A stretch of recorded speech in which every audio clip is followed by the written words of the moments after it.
बरेली में आज गत वर्षों की भांति इस वर्ष भी बाबा महाकाल पालकी समिति के तत्वाधान में आयोजित बाबा महाकाल पालकी यात्रा में देवाधिदेव बाबा महाकाल अपने नंदी स्वरूप धारण किए हुए भक्तों पर पालकी में सवार होकर नाथ नगरी के भ्रमण को निकली। अध्यक्ष ब्रजवासी लाल अग्रवाल व महामंत्री अनुराग अग्रवाल ने बताया कि यात्रा अपने परंपरागत पूर्ण निर्धारित मार्ग से पूर्ण हर्षोल्लास वैभव और दिव्यता के साथ श्री सेठ गिरिधेश्वर महादेव स्थित सेठ गिरधारी लाल मंदिर श्यामगंज धाम से प्रारंभ होकर शाहू गोपीनाथ, शिवाजी मार्ग, बासो मंडी, सिकलापुर, रोडवेज से चौकी चौराहा, बरेली कॉलेज से कालीबाड़ी होते हुए अपने गंतव्य पर विश्राम हुई। मीडिया प्रभारी प्रमोद रघुवंशी ने जानकारी दी कि बाबा महाकाल पालकी का श्रृंगार कलकत्ता से आए हुए कारीगरों ने किया। यात्रा में घोष, डीजे, नासिक बैंड, संगीत कीर्तन मंडल, शंख, झंझ, चंदन टीम, डमरू दलों ने लोगों में उत्साह भरते हुए नाचने व झूमने पर मजबूर कर दिया। साथ साथ विभिन्न विद्यालयों के छात्र छात्राएं पालकी यात्रा की शोभा बढ़ा रहे थे।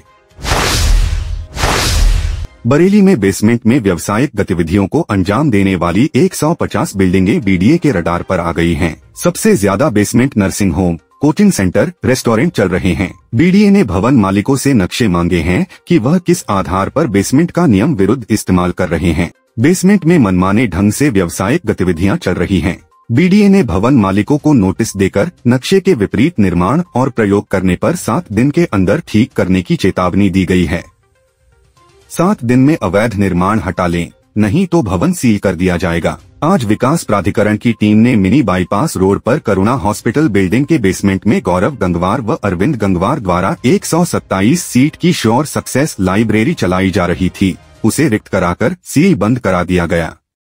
हरुनगला रोड पर साई मंदिर के सामने शिवम शंखधार द्वारा बेसमेंट में लाइब्रेरी चलाई जा रही थी। इसके अलावा डेलापीर पर प्लाईवुड समेत कई भवनों में बेसमेंट का कमर्शियल इस्तेमाल किया जा रहा है।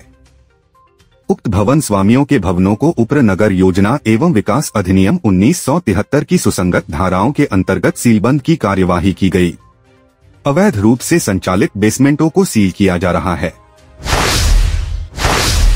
राजस्थान के सीकर स्थित धर्मस्थल खाटू श्याम के लिए बरेली से नियमित बस सेवा आज शुक्रवार से शुरू हो गई। शाम के वक्त कैंट विधायक संजीव अग्रवाल ने बस को हरी झंडी दिखाकर रवाना किया। कैंट विधायक ने बरेली से खाटू श्याम के लिए सीधी बस सेवा की मांग परिवहन मंत्री दयाशंकर सिंह से की थी।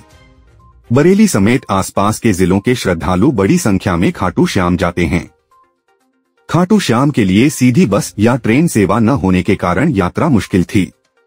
परिवहन मंत्री की ओर से स्वीकृति मिलने के बाद रोडवेज ने बरेली से खाटू श्याम के लिए एक बस का आवंटन कर दिया है।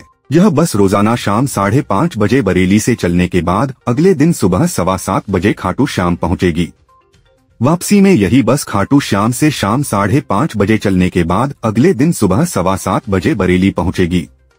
कैंट विधायक संजीव अग्रवाल ने बताया कि सीधी बस सेवा शुरू होने से खाटू श्याम दर्शन को जाने वाले श्रद्धालुओं के अलावा आम लोगों के लिए भी फायदा होगा।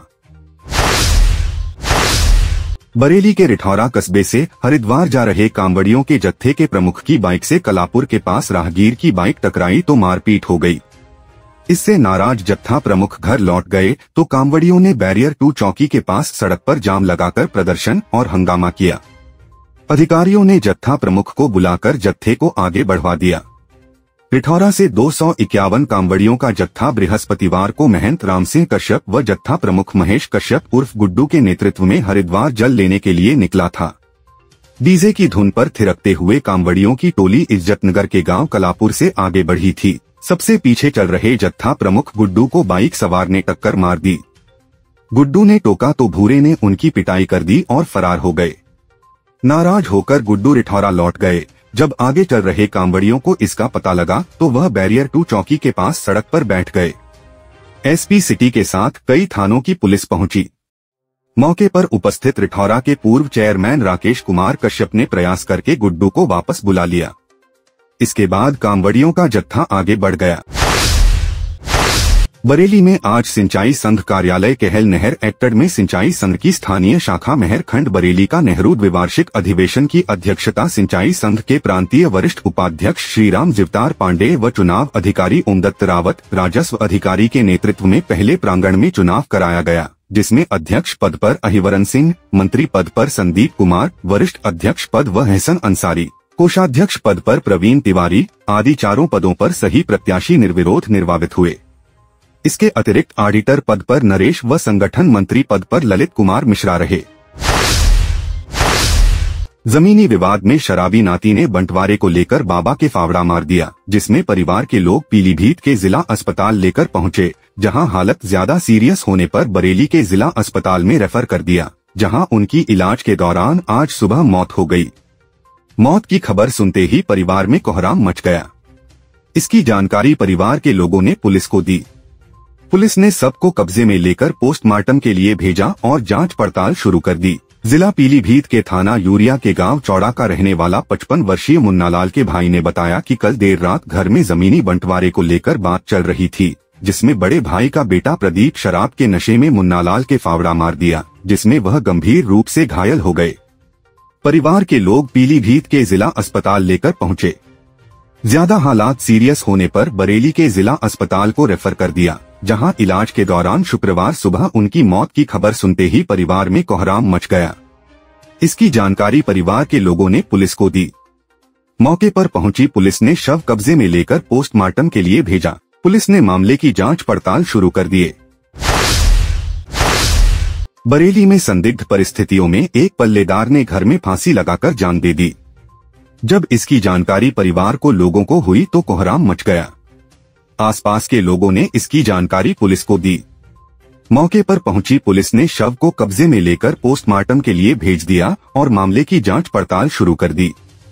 थाना बारादरी क्षेत्र के कालीबाड़ी स्थित काली मंदिर के सामने गली का रहने वाला 32 वर्षीय बॉबी पुत्र चुन्नीलाल के रिश्तेदार ने बताया वह पल्लेदारी का काम करते था।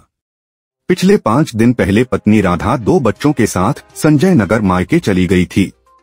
रोजाना की तरह बीती रात वह खाना खाकर अपने रूम में सोने चला गया। सुबह जब परिवार के लोगों ने देखा बॉबी सोकर नहीं उठा, तो परिवार के लोगों ने कमरे में झांककर देखा तो वह कमरे में कुंडे के सहारे दुपट्टे के बल पर लटके हुए थे। इसकी जानकारी लोगों ने पुलिस को दी, जिस पर मौके पर पहुंची पुलिस ने शव को कुंडे से उतारकर पोस्टमार्टम के लिए भेजा दिया। जब इसकी जानकारी मायके में गई पत्नी राधा को हुई तो कोहराम मच गया। बरेली में डकैती की मास्टरमाइंड निकली शातिर इरम सैफी को पुलिस ने जेल भेज दिया। इरम ने ही अपने भाई के साथ मिलकर डकैती की योजना बनाई। डकैती की वारदात के बाद खुद ही डीजीपी समेत वरिष्ठ अधिकारियों को कॉल करके सूचना दी कि पुलिस कार्रवाई नहीं कर रही है। 28 जुलाई की रात नकटिया में शहनाज बानो के घर में घुसकर बदमाशों ने डकैती की। डकैती करने वाले पड़ोस के ही बदमाश निकले। पड़ोसी अर्श सैफी समेत 4 बदमाशों और एक सराफ को गिरफ्तार किया था। अब पुलिस ने अर्श सैफी उर्फ बल्लू की बहन इरम सैफी को गिरफ्तार किया है। पुलिस की जांच में सामने आया कि इरम का शहनाज बानो के घर से अच्छे संबंध थे। शहनाज बानो की बेटी दिया यादव से भी इरम फोन पर खूब बात करती थी। इरम ने अपने भाई और सराफ के साथ मिलकर योजना बनाई। सेंथल आजाद नौरन इंटर कॉलेज के प्रधानाचार्य का एक वीडियो वायरल हो रहा है, जिसमें प्रधानाचार्य कक्षा 9 के छात्र को सिर्फ इस बात से स्कूल न आने की धमकी दे रहे हैं कि उसने प्रधानाचार्य के कहने पर दाढ़ी नहीं कटाई। प्रधानाचार्य का कहना है यह मदरसा नहीं है, इंटर कॉलेज है। शासन का आदेश है चाहे किसी भी संप्रदाय का बच्चा हो मगर दाढ़ी रखकर स्कूल में नहीं आएगा।